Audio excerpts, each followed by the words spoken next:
Hello children, welcome back to Future Point. In our previous classes, I had explained you full chapter 1, The White Blackbird, and now it's time to solve the book exercise. So students, let's start. Understand, समझें and express और व्यक्त करें. Tick the correct answer. सही उत्तर पर सही का निशान लगाएं. The white black bird was born. सफ़ेद काली चिड़िया का जन्म हुआ था. अंडर एन ओल्ड गटर, एक पुराने नाले के नीचे. इन अ थिकेट नियर मेडो, एक घास के घने मैदान में. ऑन अ कॉर्नफील्ड, और एक मकई के खेत में.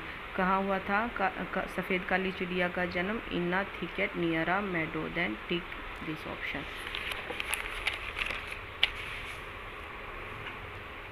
Next, second is the blackbird fell into a meadow because जो काली चिड़िया थी वो घास के मैदान में गिर गई क्योंकि his strength failed while he was following a pigeon. उसकी जो शक्ति थी वो ख़त्म हो गई, विफल हो गई जब वो एक कबूतर का पीछा कर रहा था. The crows chased him. जब कौवे उसका पीछा कर रहे थे. His father chased him. जब उसके पिताजी उसका पीछा कर रहे थे. His strength failed while he was following a pigeon. उसकी ताकत विफल हो गई थी जब वह कबूतर का पीछा कर रहा था. Number 3 is the white black bird led the black bird to the victory. जो सफ़ेद काली चिड़िया था उसने ब्लैक बर्ड्स को जीत की ओर अग्रसर किया. When they fought the scarecrow. जब वो बीजुका से लड़ रहे थे. When the crow try to drive the black bird away. जब कौवों ने उन्हें वहाँ से ब्लैक बर्ड को भगाने की कोशिश की. When they were catching worm. जब वो कीड़े पकड़ रहे थे. The right answer is when the crow tried to drive the blackbird away.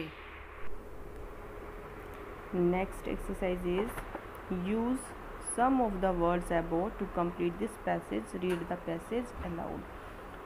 Emily woke up at dawn and took a walk in the woods. Emily भोर के समय उठी और जंगल में टहलने के लिए चली गई. It was a lovely autumn day. यह एक बहुत ही सुंदर प्यारा पतझड़ का दिन था. The leaves were falling. पत्ते झड़ रहे थे. And birds were chirping. और पक्षी चहचहा रहे थे. She paused occasionally to listen to their song. वह कभी कभार उनका गीत सुनने के लिए रुक जाती थी. इन अ डिस्टेंस, कुछ दूरी पर. She saw an old shabby cottage. कुछ ही दूरी पर उसने एक पुरानी जर्जर अवस्था में एक झोपड़ी देखी. She had often heard about foxes. उसने अक्सर सुना था पुराने बूढ़े व्यक्तियों को बोलते हुए that it was haunted curious, कि वह जिज्ञासु है. She went closer. वह थोड़ा और करीब गई. इन द गार्डन, बगीचे में. अमंग द फ्लावर, फूलों के बीच में. Set a little white kitten. एक सफ़ेद छोटा सा बिल्ली का बच्चा बैठा था. इट स्ट्रेच्ड इट पॉ. उसने अपना पंजे को फैलाया. एंड यॉन, और उबासी ली. The cottage gate open. झोपड़ी का दरवाज़ा खुला. And out came a woman. और एक औरत बाहर आई. With a saucer in her hand. उसके हाथ में एक तश्तरी थी. Daisy she called. उसने बुलाया. Daisy, Daisy, here's some milk for you. यहाँ आपके लिए कुछ दूध है. Where are you. तुम कहाँ हो. The kitten raised its head. Kitten ने अपना सिर ऊपर उठाया. And look towards the house. और घर की तरफ देखा. Oh it's just गटवर्ड. ओ यह तो एक गटवर्ड है. The cat lady thought Emily and dismissed it with a wave of her hand.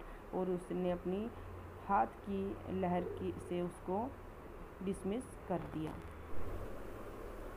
So students, your next exercise here is on page number 16. Explode like a volcano. Waddle means to walk like a duck. As strong as an ox. As slippery as an eel. Swim like a fish. As sweet as a daisy. As straight as an arrow. As cool as a cucumber. As quick as lightning. So like an eagle. As quiet as a mouse. Cry like a baby. And student, this is your last exercise of chapter 1. So let's start. Susan takes after her mother, Susan अपनी माँ का ध्यान रखती है। They have the same blue eyes, उनकी बिल्कुल एक जैसी नीली आँखें। एंड कर्ली ब्राउन हेयर, और भूरे घुंघराले बाल हैं। The plane was able to take off once the runway was clear, जब रनवे बिल्कुल साफ़ हो जाएगा तब विमान उड़ान भरने में सक्षम होगा। निधि टुक डाउन माई एड्रेस, निधि ने मेरा एड्रेस लिया। एंड फ़ोन नंबर, और फ़ोन नंबर लिया। एंड सेड दैट, और कहा शी वुड कॉल मी, वह मुझे कॉल करेगी।